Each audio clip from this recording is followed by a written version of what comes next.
ও দেখি মানুষে মানুষে দ্বন্দ্ব, এই রঙ্গমঞ্চ দুনিয়ায়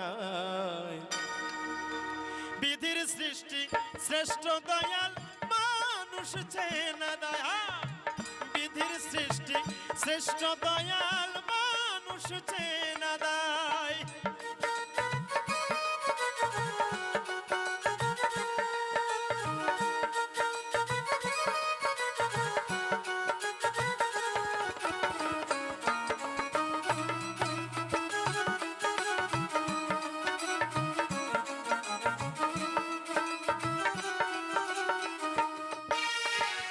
অমৃতস্য পুত্র বিশ্ব ব্রহ্মানন্দময়, তবে কেন বর্ণ ভেদ হিংসার আশ্রয়।